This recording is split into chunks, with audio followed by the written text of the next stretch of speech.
Olá, seja bem-vindo, seja bem-vinda ao novo projeto do Centro Educacional Radier.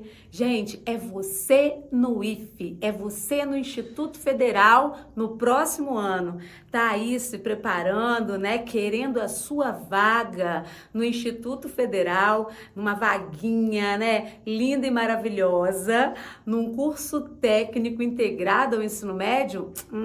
Então nós vamos te ajudar, porque semanalmente você estará aqui conosco no canal do YouTube com dicas e conteúdos com os mais feras, né, dos preparatórios para o Instituto Federal. Então, você vai ter aula de português, de matemática, de geografia, de história, ciências, né, contemplando lá biologia, química, física. Gente, tudo para vocês. Então, semanalmente, uns 15, 20 minutinhos de quê? Dicas e conteúdos. Então, vem conosco, experimenta aí um pouquinho do que é o nosso preparatório para o Instituto Federal.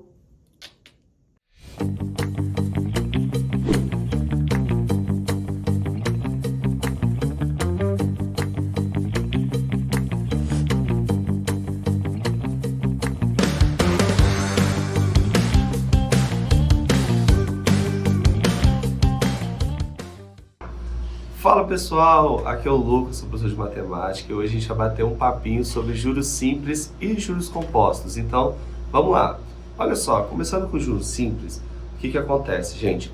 O juros simples ele tem uma peculiaridade que é o seguinte: você tem uma dívida lá, um empréstimo, né, um financiamento ou qualquer coisa aí que envolva dinheiro, o juros simples ele vai sempre incidir sobre o valor inicial, sobre o capital inicial mesmo, beleza? Então, olha só, todo tipo de juros, seja ele simples ou composto, você vai ter esses fatores aqui. São fatores que influenciam na decisão do preço final de juros. Então, os juros a gente pode entender como o valor que você paga a mais. Então, a gente pode até anotar isso, né? Valor pago a mais, beleza? Então, o valor que você paga a mais é justamente os juros. Você tem uma conta em atraso, você pagou depois do vencimento, você vai pagar um valorzinho extra, tá bom? Você vai pegar um empréstimo de R$1.000, vai pagar 1.200, então os juros é justamente essa diferençazinha aí, beleza? O capital, gente, o capital ele é o dinheiro propriamente dito aqui para as nossas questões. Então você tem lá uma conta de luz de R$250, 250 é o seu capital, tá? Você tem um empréstimo de R$1.000, como eu falei, R$1.000 é o seu capital. A taxa de juros, ela é justamente o valor da porcentagem. Então, a gente teria algo assim: você vai pagar uma taxa de juros de 5% ao mês, né? Ou você vai pagar uma taxa de juros de 10% ao ano. A gente escreve exatamente assim: A ao ano, AM ao mês. E o tempo é o tempo que você vai demorar para pagar. Então, por exemplo, numa conta de energia, você que for pagar uma conta de luz atrasada, você vai ver que existem taxas de juros que é ao dia. E o tempo é dado em dias. Então, você vai atrasar lá 3 dias, ou você vai atrasar 7 dias e por aí vai, beleza? A fórmula de juros simples, como o nome diz, é bem simples. Você vai pegar os valores e vai multiplicá-los. Então, é a famosa fórmula do J-Cit. Juros igual capital vezes taxa vezes tempo. Lembrando que a taxa que é dada em porcentagem, esses 10% aqui, convém para a gente transformar numa fração de 10 sobre 100. Todas elas, 3%, 3 sobre 100, 7%, 7 sobre 100 e por aí vai, beleza? Luca, e o montante? O montante é o seguinte: o montante ele é o capital mais os juros.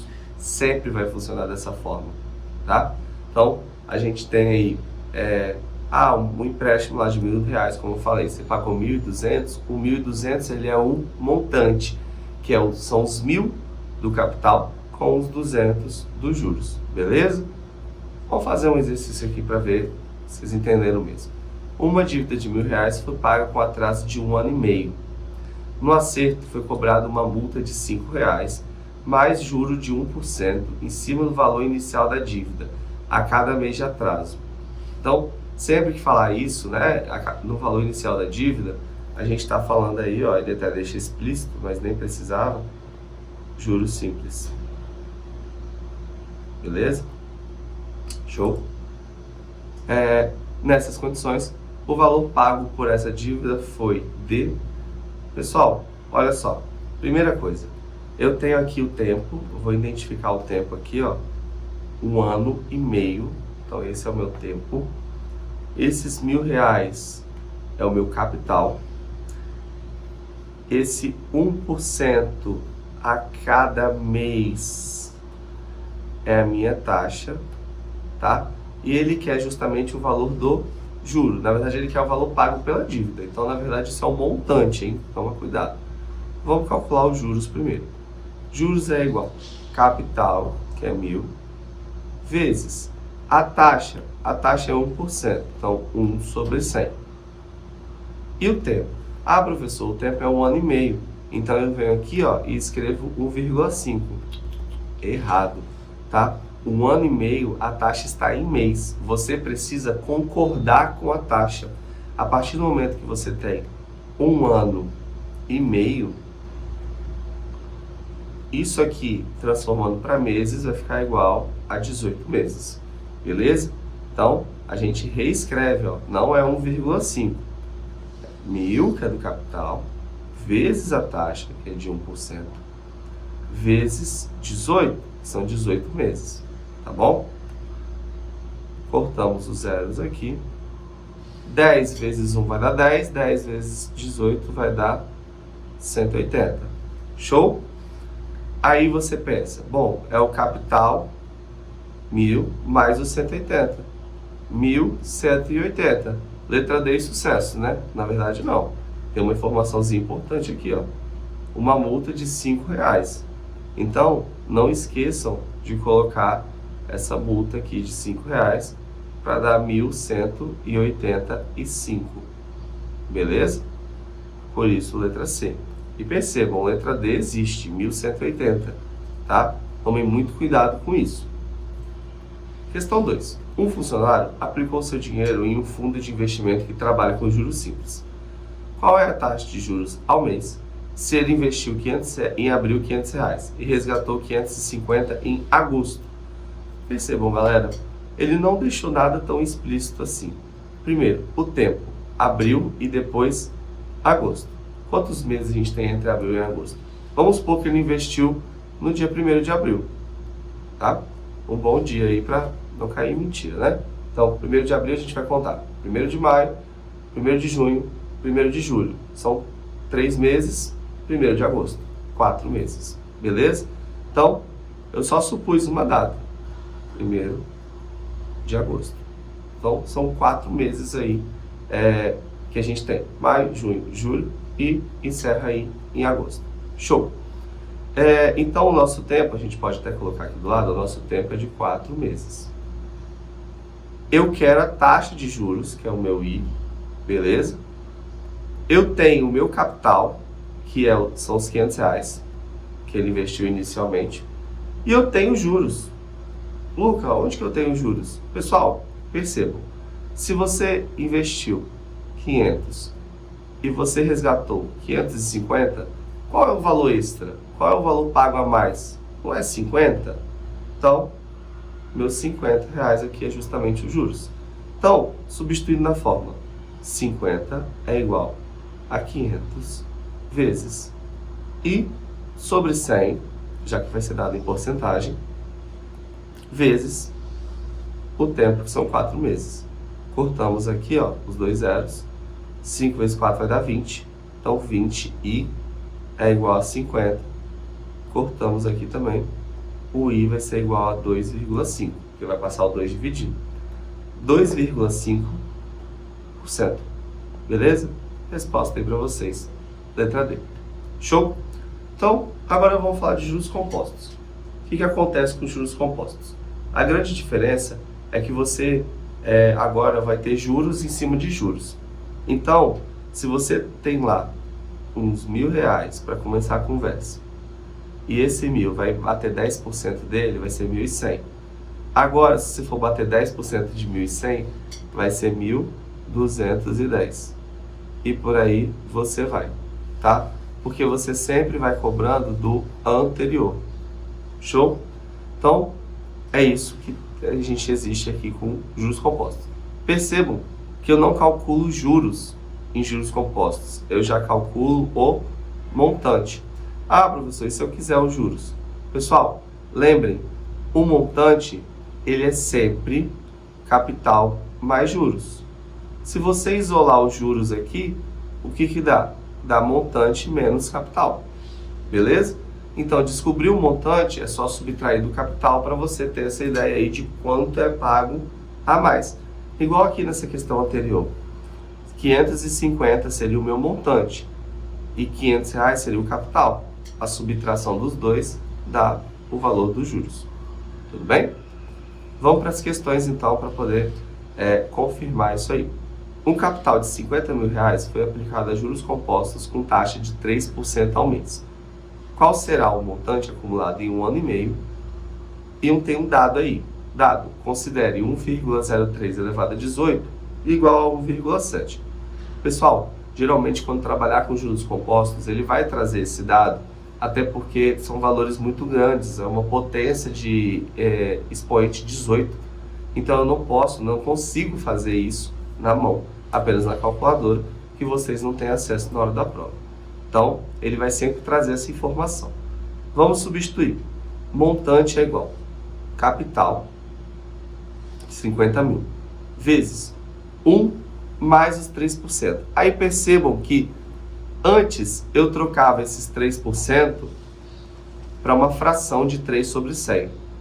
Em juros compostos, convém a gente trocar para decimal, 0,03, tá?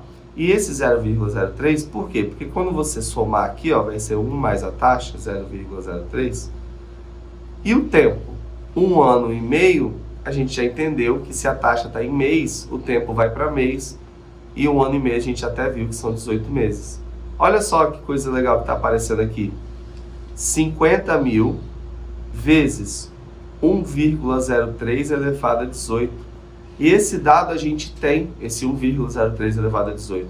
Então, basta substituirmos 50 mil vezes 1,7. Pessoal, esses zeros aqui é só a gente contar depois. Então, vamos fazer 1,7 vezes 5. 5 vezes 7, 35. 5 vezes 1, 5 com 3, 8. Pela conta aqui, 8,5.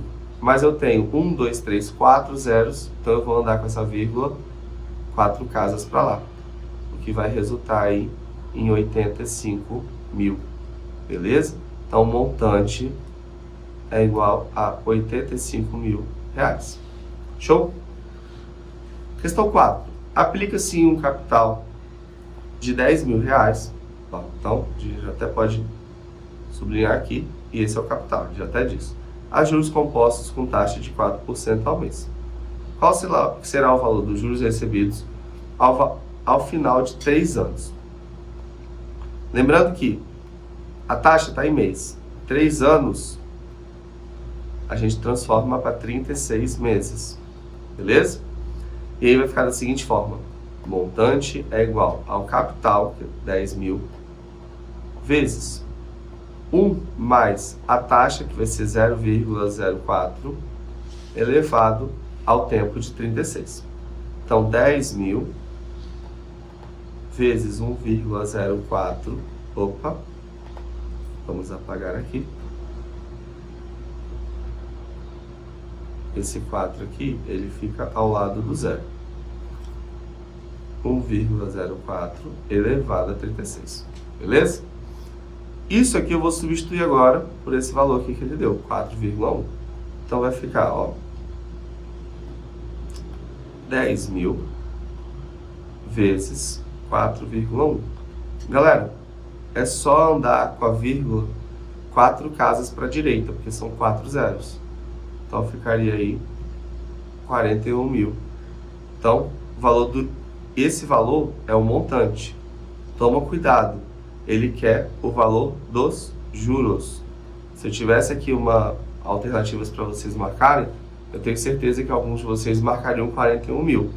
mas você precisa subtrair do capital. E aí, lembrando, o capital é 10 mil, então eu vou vir aqui e subtrair por 10 mil, o que vai nos resultar em 31 mil reais. Show? Então, para finalizar aí, questãozinha 5, daqui a 2 anos, João deverá efetuar um pagamento de R$ 104.040, referente ao valor de um empréstimo que contraiu hoje, mais os juros devidos, já incluídos no valor do pagamento. O acréscimo do valor será cobrado pelo sistema de capitalização de juros compostos, com uma taxa de 2% ao ano. Qual o valor que João contraiu de empréstimo?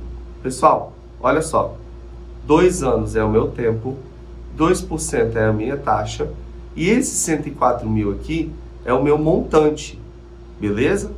Esse carinha é o montante. O valor que você contrai de empréstimo, ó, qual o valor que João contraiu de empréstimo? Isso que é o capital. Então, ao substituir na fórmula, eu vou colocar 104.040 igual capital, que é o que eu quero descobrir, vezes 1 mais a taxa, que é de 0,02, elevado ao quadrado, porque o tempo é 2. Desenvolvendo isso aqui, galera, ficaria 1,02 ao quadrado. E aí 1,02 ao quadrado, se a gente fizer aqui no cantinho, ó, 102 vezes 102, né? Ignorando as vírgulas, depois a gente soma as casas, ficaria 402, 000, 201, somando, daria 40401, 1,0404. Então ficaria algo assim, ó, 1,0404. E do lado de cá, a gente só repete o resto da nossa equação. E agora, galera, se eu preciso do capital, esse 1,0404 que está multiplicando, ele vai passar para o lado de lá, dividindo. Então, o nosso capital, ele vai ser 104.040 dividido por 1,0404. Pessoal, tem alguma coisa muito incomum aqui, né? Olha só, se eu andar com essa vírgula 4 casas para a direita, ficaria algo assim, né? A parte de baixo sem vírgula e em cima com 4 zeros adicionados. E essa partezinha aqui é justamente o quê? 1, né? Se a gente dividir esses dois dá 1. E com zeros do lado vai dar exatamente 100 mil. Então, nosso capital é de 100 mil reais. Beleza, pessoal? Eu espero que vocês tenham curtido. Lembrem de voltar essa aula quantas vezes vocês quiserem, até estarem craques em juros. Beleza? Um grande abraço e até a próxima.